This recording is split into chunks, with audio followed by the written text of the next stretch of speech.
Hello, this is Dave Wakeling saying, don't be a mamby-pamby, hook up with AMBY. Hey everyone, it's Alicia from AMBY. I'd like to welcome you to Interview with Dave from The English Beat. How are you? I'm doing fine. Hello, how are you? Good, good. I just want to say thank you so much for having a chat today. I'm sorry I kept you waiting. No, don't worry at all. Having a chat with a few of the very interesting border guards there. Oh, yeah? Coming into Canada, yeah. And how was that? A fun All experience? went very well. No, they're very nice. It's got to be some of the politest and decentest border guards, I would say. Okay. As countries go, I would say. I want to just kick things off by saying you're going to soon be releasing the first Beat record in 3 decades. I am indeed, yes. You are. Here We Go Love. Can you tell us a little bit about the record and just how long it's been in the works for? Well, we started it earlier this year, and it's been frustrating. We've not been able to do as much on it as we'd liked because we had so many shows. But I have January and February booked out at the studio, and I'm even not doing any shows in January, which is very odd for me, in order to try and focus on it and get it done. We're over halfway through it. We're about 60, maybe 70% through, and it sounds fantastic, I must say. I'm really pleased with them. The songs have really come to life. They sound more powerful than the demos, and the tempos, the instrumentations, all sounds really good. I'm really pleased with it. It's always scary though till it's finished. Yeah. You know, because you dream that it's going to sound like Beethoven. You've got this orchestra in your head, you know, and you have to Put all the pieces of the puzzle together. Yeah, you put the bits of the jigsaw together, and then at some point you have to understand that it's not going to probably sound like Beethoven and orchestra, but it's as close as you can get, so move on. I know the record was actually crowdfunded via Pledge Music. Yes, We're Pledge Music. big supporters of Pledge Music. Yeah, we actually interviewed Ben, the owner. We just love what they're all about. Why did you decide to go that route for this record? Well, I mean, to start with, I didn't really know much about them at all. I went the traditional record company route, and the deals were just ridiculous. It was rubbish. They wanted all your demos, they wanted the rights to all of the songs forever, the publishing on the songs forever, and they only wanted to give you enough money to go into a small back room for a few days to do the record. Well, there's no point. Even if the record's a huge hit, I'm not going to make nothing, so what's the point? And I have to give all the songs away forever. I don't want a record out that bad. Yeah. And I'd rather keep the songs in my head and just hum them to myself.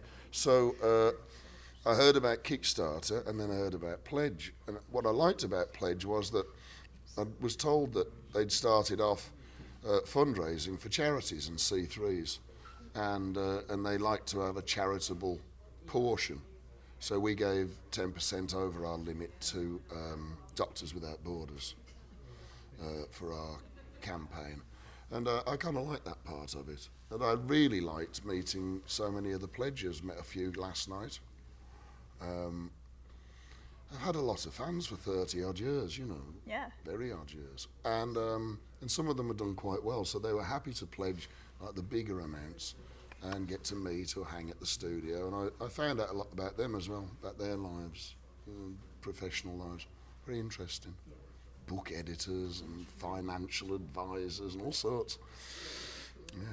You're giving away a lot of neat things. A couple you mentioned there's some exclusive jam sessions, a few signed set lists and songs, and some other cool things. Is you're actually inviting people on your bus for 2 days. They can come on the bus. Do it that way. So. Were you a little nervous about that? A little apprehensive at first? How do you think that would go over? Well, no, I wasn't too apprehensive because we know how to handle ourselves on the bus. They might not, but no, I wasn't apprehensive.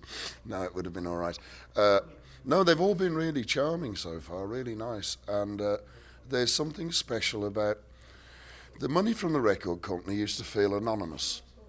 It was your money that you were being lent money, but it didn't feel that way. It felt like it was free money, and it was squittered and squandered, as though it wasn't going to be paid back at full price in 2 years, which it was by us. And so there was something odd about it. And with this, you seem to take greater care because these are friends of yours who've known you for a long time through your music, who've lent you some money to to do a good job. And so you're like, ooh. You feel obligated, like yeah, you you're must like, make something. quick, the pledges are watching. Well, let's just finish now and go down the bar. No, the pledges are watching. Come on. We've got more hand claps to do before we Sounds can like eat. a television tagline. Yeah. The pictures are watching. The pictures are watching. Yeah. I want to bring up the fact that I was reading how you were saying when you're trying to find a song or a sound for the forthcoming record, you kind of just played music and felt it out, see how it went. You know, everybody was just saying, oh, first beat record in this many years, Yeah. that many years. And so I started to wonder, like, how much like a beat record should I consciously try and make it, if at all? And I mean, you can stick beat bits, more or less anything. But I decided not to, and I thought, well, let's just see how the songs grow up by themselves and just follow the tune, really. And that's what we did in the beat anyway. We didn't have any great designs. And so we did that, and then I had about a half a dozen songs ready-ish and played them to a few people, had them to come to the studio, and I said, oh, what do you think? Fantastic, I like these new songs a lot. What do you think it sounds like then? And they're like the beat, duh. I'm like, oh. So I didn't have to make it sound too much like it, Yeah. it turned out. I know you're also trying to find that balance between beat and general public, just kind of Yes, to feeling me, that out I heard a and- couple of songs that I thought sounded like early beat, and I heard a couple of songs that I thought, oh yeah, that one could have been in general public, that one. So it's interesting to me too, Yeah. how those songs might split up. And you're of course now touring North America. It feels like we are just never not touring. You're always on the road, it feels. No, I'm the hardest working man in Ska. It's Honestly, it's... we'll have done more shows this year than ever before, 180 shows. We'd planned on 160 and ended up getting 20 more by people just Jeez. demanding. Private shows and corporate shows, all sorts of things that we never used to get before. It's good, but it's hard work.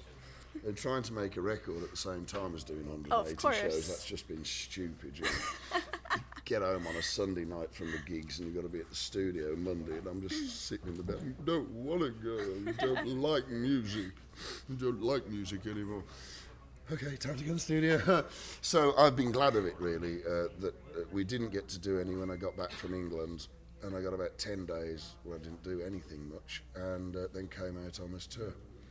And so it'll be good to get back to in January. We're working on, listening to the songs on the bus and planning and plotting and different ideas that we've got, with an idea of being able to go in January and start ticking the things off the list. And is that actual studio time, like not balancing? Because I think your last tour date is the 28th of December, I think. 26th or 28th? 19th. Oh. Oh, but we I'm pretty finished, sure I know I saw something that was after we do. Christmas. We finished the tour on the 19th, and you're absolutely right, there's a show on the 28th. And I'll probably start in the studio the first week of January sometime. Okay. Well, rush at it. Take your time, Dave. Take your time. But I'm looking forward to it, especially a chance to be in the studio where I'm not also doing gigs and tired from the both of them, you know. So We can solely focus it entirely should on be one fun. thing. As you get towards the end of a record, most people, you end up with a big sheet of paper on the wall with each song, and you have a list of all the things left to do. And it sort of helps you through the day, and you can go and get the pen and did it. You know, try and, how many things we've got left to do? 42. You know? It's a lot. I won't do it again, I don't think. I'll record songs 2 at a time or 3 at a time in future. It's just too much to take on, doing 12 or 13 songs at the same time and trying to do shows at the same time. It's just a bit too much. Which worked out well, but I got it crispy a couple of times, and that's to sit down gently. But I think I would do it 2 songs at a time. Okay. I end up now, well, not on this tour, but when I was last in the studio, wake up in the middle of the night all worried because 2 bits of the song won't fit together in your dream. And then you start humming it and singing it, and it's 2 different songs. And you've just been stuck in the limbo, wrestling with these 2 monsters. And it's like, they're different songs. Oh, it all makes sense. Go back to sleep. Oh, okay. I came across something great that you once said was how a mission of yours is that you want to do a concert off every freeway exit throughout this nation before 2020. Well, I think I've done more or less that. Yeah, honestly, you've really nailed that mission. I've done every one on the 405, really. The 405 and the 5 between San Diego and San Francisco, they're all covered. We're waiting. We have a list now of people that say they're thinking of building or opening a venue. And we put our name in quick and say, well, we want to keep... Jeez. really. I was going to say, this ethic is crazy. It was a shame. Actually, that was a joke that came off the back of a journalist, a prior review, like what's coming up, you know, and it was like, at most weekends you can find Dave Wakeling off one exit off the 405 or another. This Friday, it's... You're like, there's some truth to that. Yeah, thanks, Rose Guerra. Where are you now? You're playing a few new songs on this tour, working those in. How are those going over? Are you enjoying those almost more than playing Yes, older they're tracks? always better, really. So it's fresher, right? Yeah, it's fresher and newer and far more scary, you know. However, you've got to work hard at them because... it's the first taste of what's to come. yeah, you know, and the crowd, especially, I mean, if a crowd's come to see a band that they've liked for 35 years, they know most of the words. So when you throw them something new, they're like, oh, what's this? Hang on. What's this? So you can't do many. You got to be real careful. Well, I was really interested in the recent Q&A that you did on Twitter, your first ever Twitter Q&A. You had some really interesting questions thrown your way. They were interesting. What was that weird one about? Would you rather fight with a it was the ducks. It was like 100 duck-sized... horses? No, 100... Yeah, 100 that was duck-sized it. horses or One horse-sized duck. Yeah, that was weird. I can imagine just like kicking all of the little... Yeah, but I thought I'd be able to convince the little things that you were a lion, horses right? that I was a lion. Roar, and they'd all go running, you know. Whereas I didn't think there was anything you could say to a horse-sized duck, apart from sorry. How would you get into that? I don't know. Yeah, I like Twitter. It was good. My main part of the game was to see in my head, and I hadn't really looked at it, but to see how close to 140, I think 116, because he'd got to put the hashtags The hashtag on was that. in all of them, yeah. So I had to see how close I could get to an answer with 116. I soon got the hang of it, and I was always pretty close. It was I only went over twice, and we had to edit it down. And most often it was between 110 and 116. Okay. I got the hang of it once. It's like songwriting. Once you feel the number of phrases, it's the same as the number of phrases in a song. So you got two commas and three adjoining ideas. So you're now a Twitter master. A Twitter master. Look at that. I'm a Twitterer. Twitterer. It was weird because Twittering didn't used to be such a good word, didn't it? Stop Twittering. Well, they don't call it Twittering, they should. I never really liked Twitter, to be honest. When I started it felt like peeing in the wind. It's like all you got was splash pack. It didn't start conversations to me like it did. Yeah. Oh, I'll retweet that. It's like, And that's it. hooray. So it all felt like one-way traffic somehow. But I don't know. I like the Facebook. Yeah. I do the Facebook. Chap who runs the website runs the Twitter in the main part, and he twitters stuff for me. You know, we do it together. But I've never actually gone on Twitter and twittered. Lewis did it. Oh, I was going to say, so I guess you pre-sent all of your... No, we were on the phone. Oh, okay. I was in a hotel room in Asbury Park. He was in Pasadena, and he read the question out, and I gave the answer, and he typed it up. That's the most complex way I've ever heard. Well, we wanted it to be, you know, across the nation. Yeah. So we thought, no, I don't. He's the only one who knows how to do it. I'd have been lost. I'd still be trying to answer the first question now. Did I do it? No. Oh, it 10%. didn't go through. Didn't seem to go through. Well, one of the coolest questions that I enjoyed the answer to was asking which band you had the most fun with on the road. Of course, you answered having fun with The Clash. The Clash. Do you have any stories from when you reminisce just to that tour or what comes to mind? The whole thing was like one black and white photo session. It was.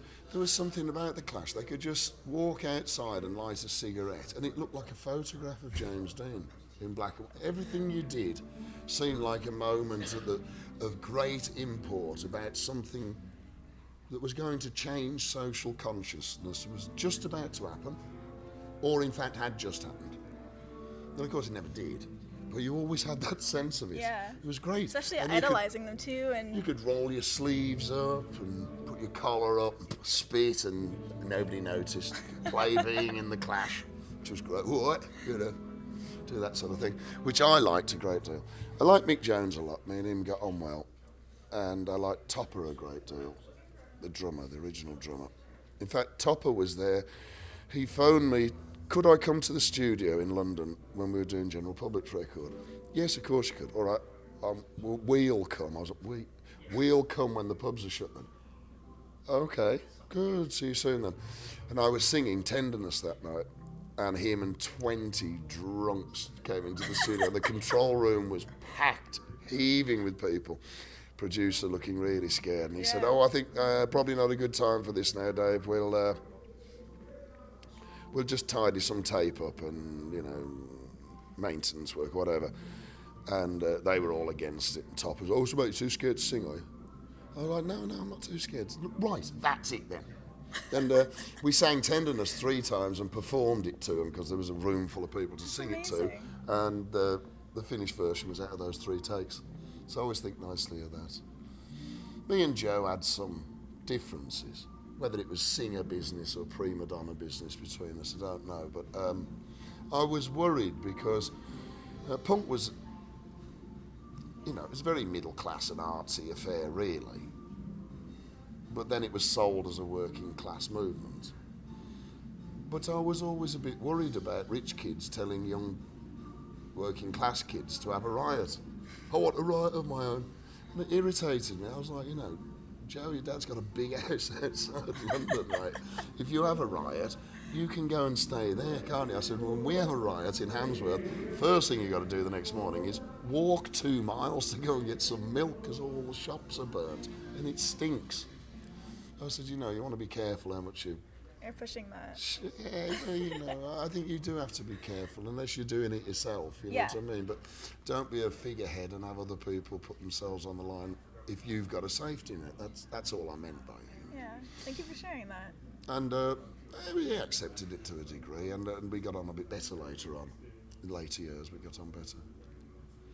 We got on pretty good then. That was all it was, really. You know, it was just, the one little difference. Yeah, you know, don't. You're meant to support and inspire the working classes, not drive them to madness and then leave them to it. You posted a video where you're performing Tears of a Clown, and this was on top of the Pops. Yes. And I remember watching that when I was younger, and it brought back so many memories from when I saw that footage the first time. I think it was the performance was from 78 or 79. 79. Yeah, when you look back on that video and you're seeing yourself performing, how do you feel watching? Are you kind of more critical about either the performance or what you're wearing or You those can types see of that you haven't things? learnt to mime properly yet and stuff like that. You see the sweat. I was so nervous. You dream about being on top of the Pops, and then you get to do it, and it's like a room's really no bigger than this.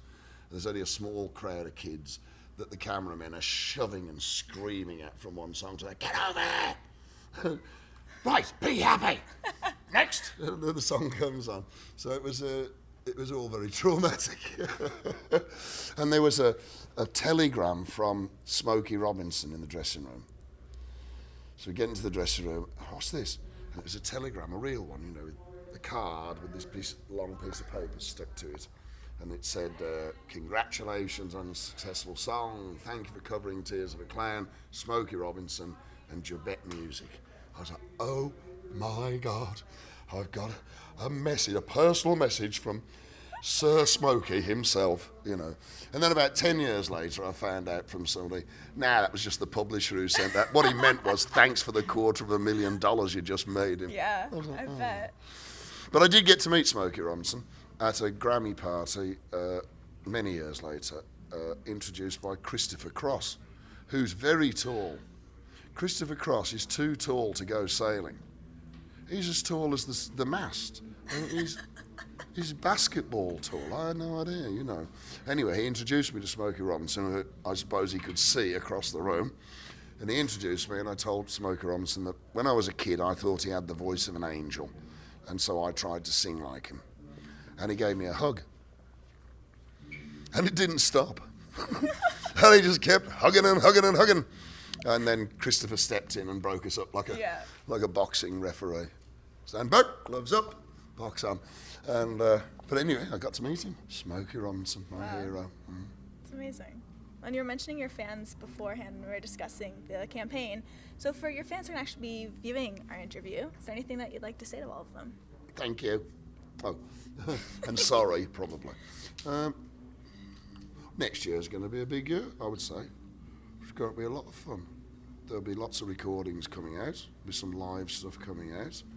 I'm even toying with the idea of having a bit of a backdrop for the show with some moving pictures, back projection, you know. pictures of me as a kid. No, I'm not going to go all that. Pictures of your mum and dad now. No, but we might have some pictures, and we might GoPro the stage as well. So I'd like to have cameras on the crowd so that we can switch, and the crowd will be able to see themselves dancing and singing behind us as well. There's talk of an animated beat girl at last dancing across the stage in the background. Okay. Might be pretty good. We'll see if I get it together. I've always wanted one. I think it'd be nice. And what else would I say to my fans? I'm amazed you still know the words to the songs. I'm amazed I know the words to the song. I'm amazed you do. That's a long time to remember words. And the last few shows have all been sold out. All been sold out, and it's not like it's the only time we've been here this year. We've been to them cities. In April you were here. Yeah, and it's the same on the East Coast. It's sold out again, so we're in good shape, I think. We're looking to do some exciting touring next summer, perhaps with some other bands. There's all sorts of talk, none of which I can mention because none of it's secure yet, but we're thinking of doing some bigger shows with a couple of other bands rather than just doing our own shows indoors. So that might be nice. I keep begging B-52s to do some more, UB40, so That'd be we'll incredible. see. We did one with B-52s in California, and it was cracking. Really good. I always liked them anyway. Nice. Good band. Well, just for my final question Go on, of then. our interview, I wanted to ask you, is there ever a time where you actually walk into a bathroom, see a mirror, and just don't get your song stuck in your head? I just giggle. I just giggle and try not to look, because every time I look in the mirror, it's a much older person than it was the last time. Well, what happened there then? But there's a poem that goes with it.